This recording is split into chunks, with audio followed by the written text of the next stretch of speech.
IELTS Listening Test number 28. Good luck. The test is in 4 parts, Part 1, Part 2, Part 3 and Part 4. All the recording will be played once only. At the end of the test you will be given 10 minutes to transfer your answer to an answer sheet. Now look at Part 1. Part 1. You will hear a woman phoning the local council about an abandoned vehicle. First, you have some time to look at questions 1 to 6.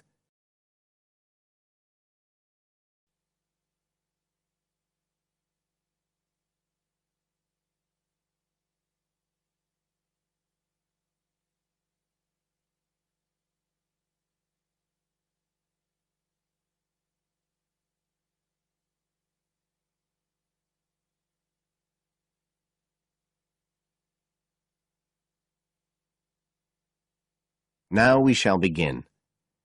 You should answer the questions as you listen, because you will not hear the recording a second time.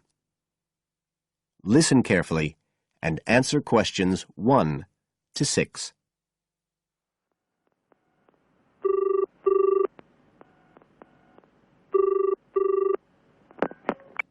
Environmental Health Department, Paul speaking. Oh, hello. I wanted to report a vehicle that's been left parked near where I live. I think it's been abandoned. I wondered if the council could arrange to get it towed away. Have I got through to the right department? Yes, you have. If I could just take a few details. Your name, please? Mrs. Shepherd. Thank you. It's not my vehicle, though. I just thought someone ought to report it. No, that's fine. What I need to do is take some details first, then we can decide what to do about the problem. Oh, I see. So the next thing I need to know is your address.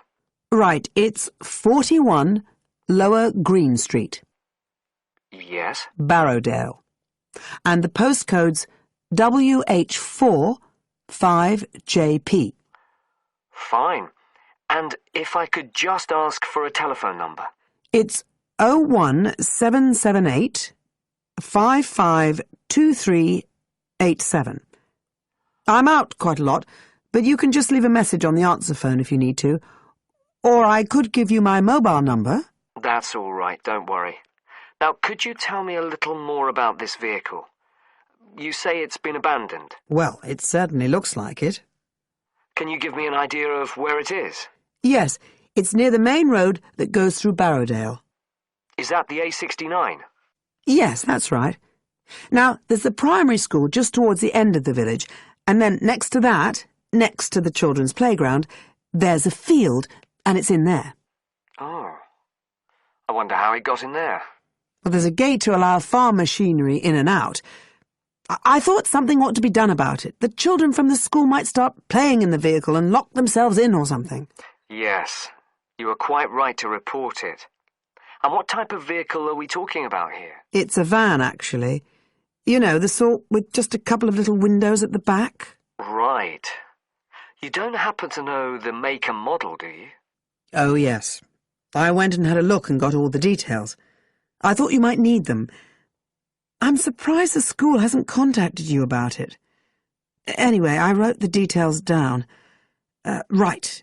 It's a Catala, and the model's a Flyer 2000. Is that Flyer? That's right. Very good. And the colour?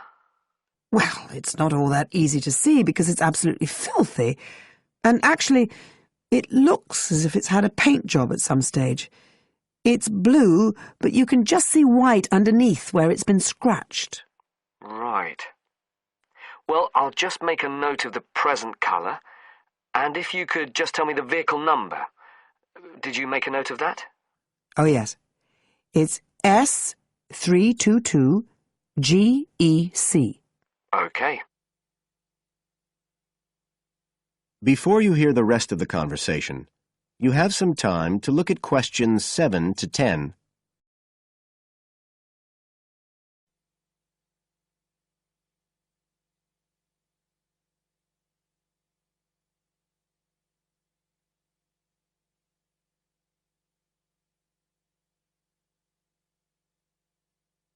Now listen and answer questions 7 to 10.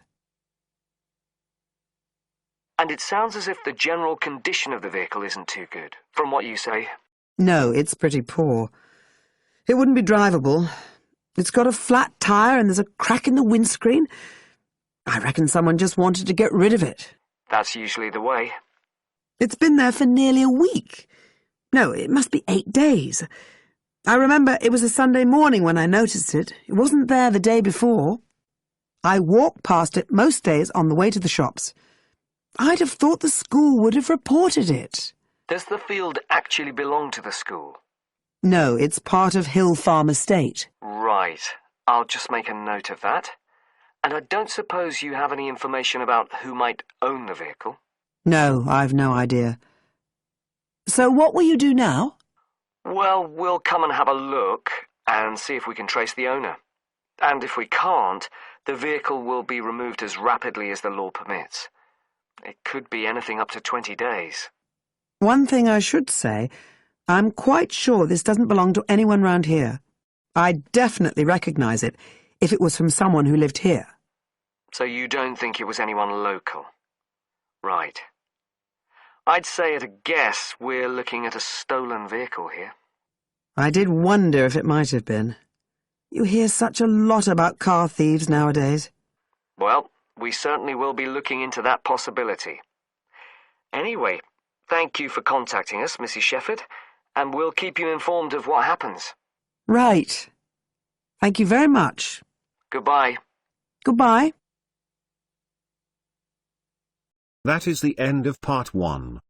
You now have half a minute to check your answers.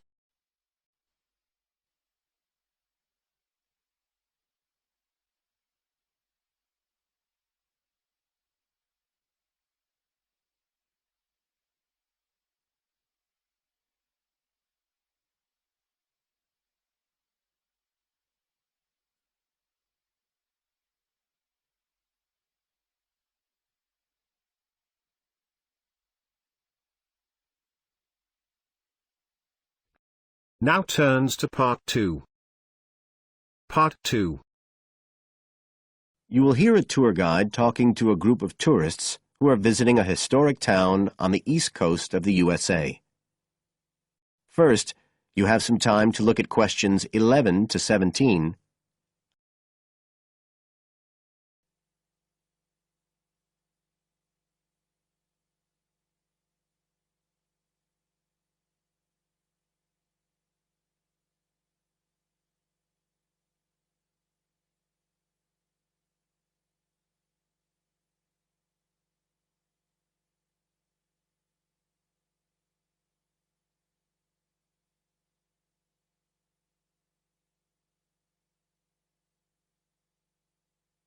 Now listen carefully and answer questions 11 to 17. Right. So here we are in Fairhaven, and we have a couple of hours to spend in this historic center before we carry on to our motel. And as you'll know from the itinerary of our trip, we're visiting Fairhaven because of its historical links with a man called Manjiro Nakahama. So I'll begin by giving you a brief overview of his life, and then you can explore the town at your leisure. Well, Manjiro Nakahama, as he was then known, was born in 1827 in a village by the sea in what is now Toshishimazu in Japan. And like many people in that town, he became a fisherman when he was just a youngster. One day in 1841, when he was just 14 years old, he and some others were fishing far off the coast of Japan when they were caught in a storm and shipwrecked on a small deserted island. They had to wait for 6 months before they were rescued by an American whale ship that had stopped at the island by chance. 4 of the 5 Japanese were put ashore in Hawaii, but Manjiro had become friends with the captain, William Whitfield, who came from the town of Fairhaven, where we are now, and he chose to remain aboard and to return with the boat to the USA. So Manjiro unwittingly became the first Japanese ever to set foot on American soil. He came back right here to Fairhaven with Whitfield, and stayed with the Whitfield family, who paid for his education here in the town. He studied mathematics and geography, as well as shipbuilding and navigation. But he missed his mother and his own country, and eventually he went back to Japan, where he had a responsible position as a university teacher, and also served an invaluable role as interpreter during the initiation of relations between Japan and the United States in the middle of the 19th century. But the most interesting thing is that the links between Toshishimizu and Fairhaven have remained and grown stronger over the years, in spite of the distance between them. And in fact, the two places now have the official status of sister cities. Both places are ports, so in fact the inhabitants have a lot in common. There have been a number of visits by the inhabitants of Toshishimizu, in particular at the time of the festival, which is held every 2 years here in Fairhaven to celebrate the life and achievements of John Manjiro. It takes place in the fall, and there's an ever-growing program including drumming, singing, martial arts, and stalls selling Japanese and American food. So if you're going to be in the region around then, it's really worth a visit. Before you hear the rest of the talk, you have some time to look at questions 18 to 20.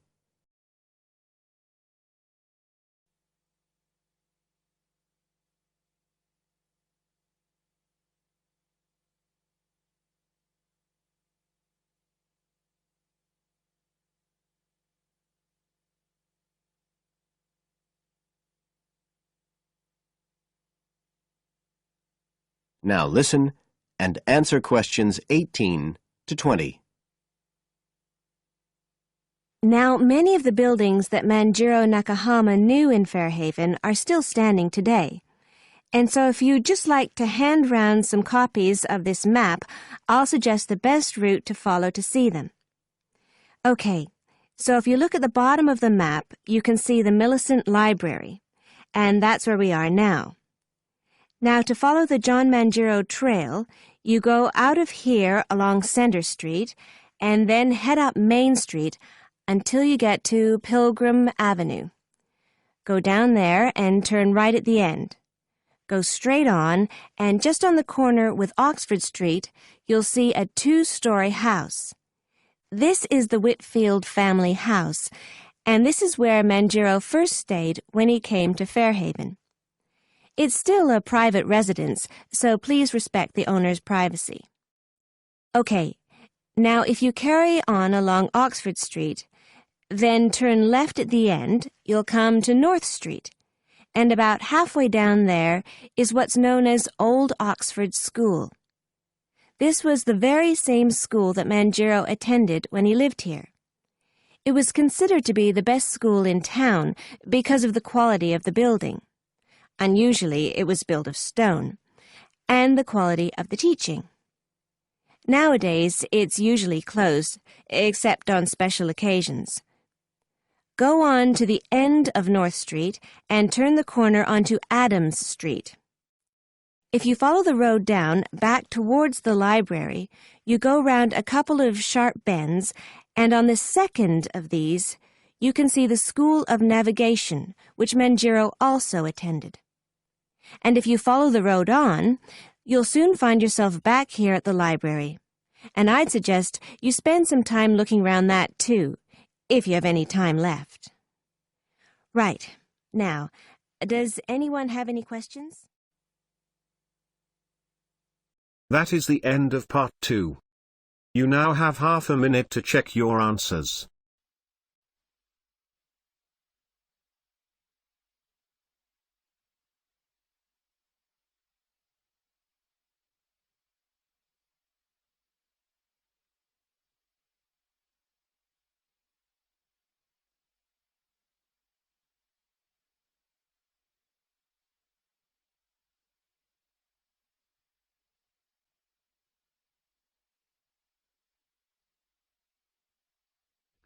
Now turns to part 3.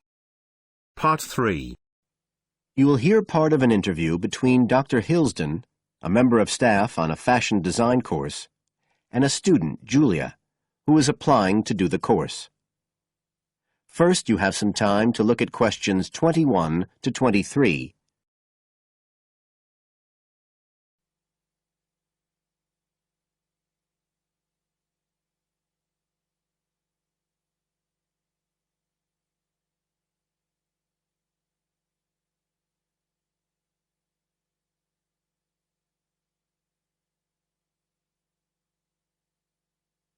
Now listen carefully and answer questions 21 to 23.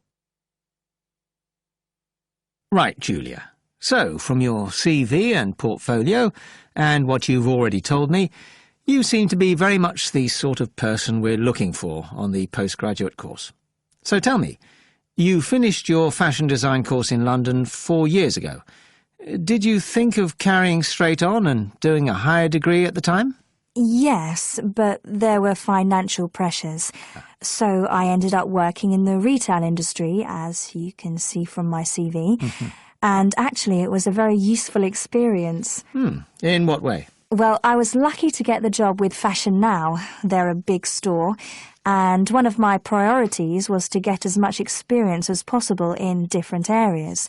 So that was good because I had the chance to work in lots of different departments. And having direct contact with the customers meant I was able to see how they reacted to innovation, to new fashion ideas. Because with Fashion Now, a designer might show something in New York or Milan, and there'll be something similar in the shop within weeks. So that was probably the most useful thing for me. Right. And so what's made you decide to do a postgraduate course now? Well, while I enjoyed working at Fashion Now, and I learned a lot there, I felt, well, the way forward would have been to develop my managerial skills, rather than my skills in fashion design, and I'm not sure that's what I want to do. Yes. When I was doing my degree in London, I'd been interested in women's wear, but I know that there's been a lot of work done in areas like new fabric construction. And though I'm not intending to go too deeply into the technology, I'd be very interested in looking at how new fabrics could be used in children's wear. So I'd like the chance to pursue that line. Yes, good. And are you at all concerned about what it's going to be like coming back into an academic context after being away from it for several years? No, I'm looking forward to it. But I'm basically more interested in the application than the theory. Or at least that's what I've found so far, and I'm hoping the course will give me the contacts and skills I need eventually to set up my own enterprise. I'm particularly interested by the overseas links that the department has.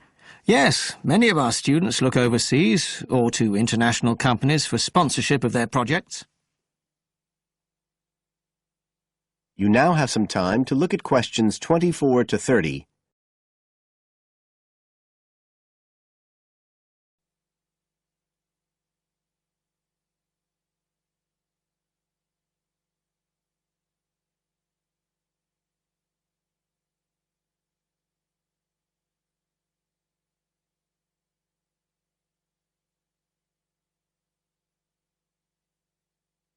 Now listen and answer questions 24 to 30.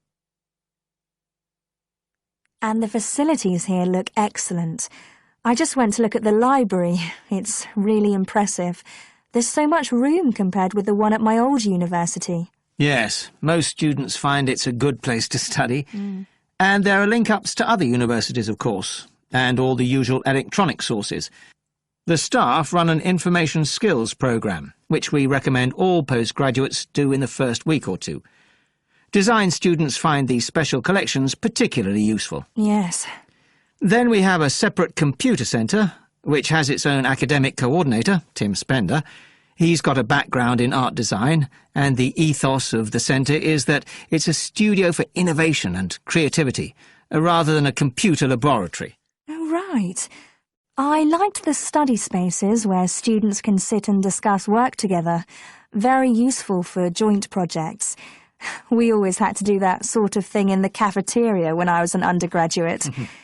And I read in the brochure that there's a separate resource for photography. Yes, it's called Photomedia. It's not just for photography, but things like digital imaging and new media. It's a resource for all our students, not just fashion design. And we encourage students to work there, producing work that crosses disciplinary boundaries. It's well used. In fact, it's doubled in size since it was set up 3 years ago. And we also have an offshoot from that, which is called time-based media. This is for students who want to develop their ideas in the area of the moving image or sound. That's in a new building that was specially built for it just last year. But there are plans to expand it, as the present facilities are overstretched already. Right. Now, is there anything you'd like to ask about the course itself? I know it's a combination of taught modules and a specialist project, but how does assessment fit in? Well, as you'd expect on a course of this nature, it's an ongoing process. The degree course has 4 stages, and there are what we call progress reviews at the end of each of the first 3. Then the final assessment is based on your project. You have to produce a report, which is a critical reflection on your work. And is there some sort of fashion show? There's an exhibition. The projects aren't all focused on clothes as such. Some are more experimental, so that seems more appropriate. We ask representatives of fashion companies along, and it's usually well attended. Right. And another thing I wanted to ask. That is the end of part 3. You now have half a minute to check your answers.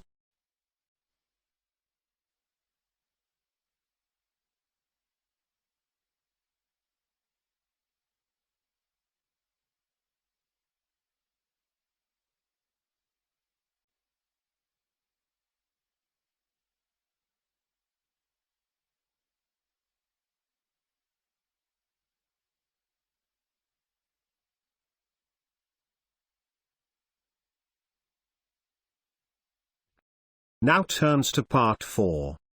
Part 4. You will hear a lecturer talking about the importance of laughter. First, you have some time to look at questions 31 to 40.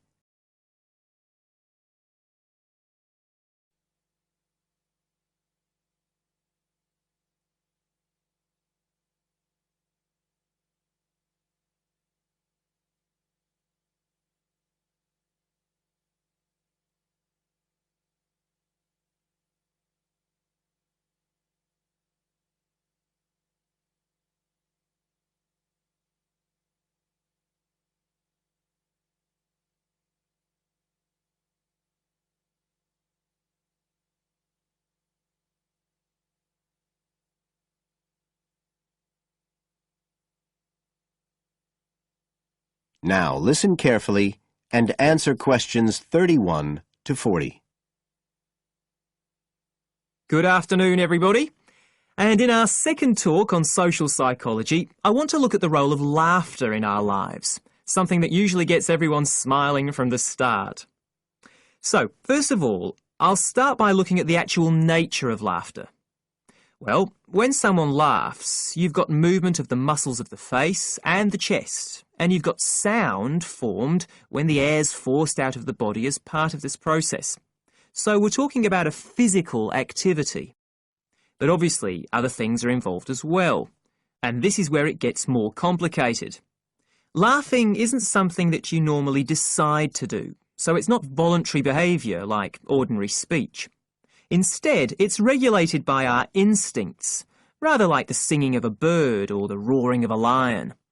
And once you start to laugh, it can be quite hard to stop. That's not always under your conscious control either. But why do we laugh? Because we find something funny, most of us would say. But in fact, it appears that laughter has little to do with jokes or funny stories. Only about 10% of laughter is caused by things like that. One suggestion is that human laughter may have originally started out as a shared response to signal relief at the passing of danger. And it's true that even these days, laughter's rarely an activity carried out by an individual on his or her own. In fact, people are 30 times more likely to laugh when they're with other people than when they're completely alone. Laughter still seems to be a kind of social signal. It occurs when people are in a group and they're comfortable with one another. and it seems likely that laughter can result in the creation of bonds between the people in the group. And it's precisely because of this social aspect of laughter that people like public speakers and politicians often try to get their audience to laugh. It encourages their listeners to trust them and to connect with them. But this kind of thing, controlling the laughter of a group that is, indicates that there's a link between laughter and power. And this is supported by several studies that indicate that bosses use humour more than their employees. And research has also shown that female listeners are likely to laugh much more if the speaker is male. So it appears that there are gender issues associated with how much we laugh. I should also point out that laughter can be used as a negative signal as well as a positive one. I think we've all probably seen evidence of a group using laughter to exclude someone, to emphasise that they are not accepted. So it's not always a positive type of behaviour either. So what all this goes to show is that laughter is a very, very complex issue.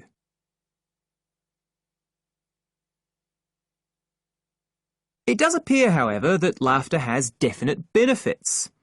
If we look first at the psychological aspects, we know that people often tend to store negative emotions such as anger, sadness and fear, rather than expressing them.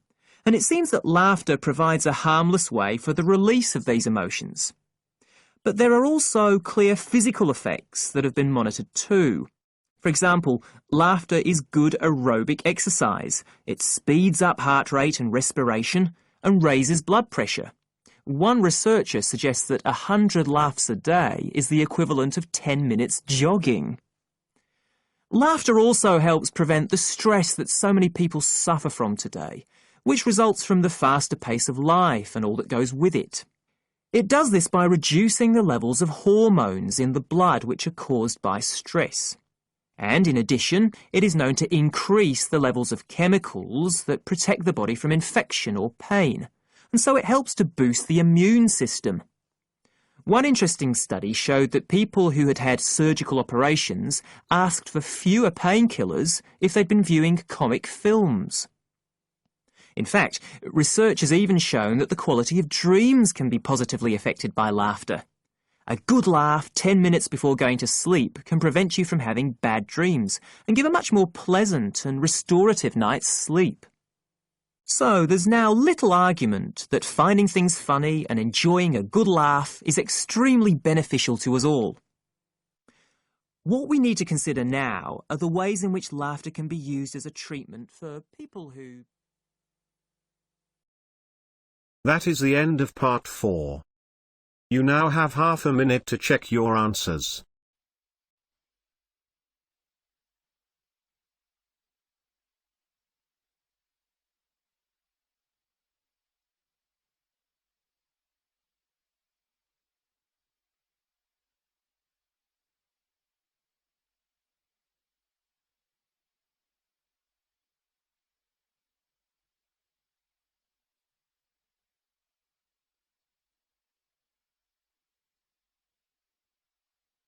That is the end of the listening test. In the IELTS test you will now have 10 minutes to transfer your answer to an answer sheet.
Hope this helped you. Please like, share and subscribe. Don't forget to hit the bell icon.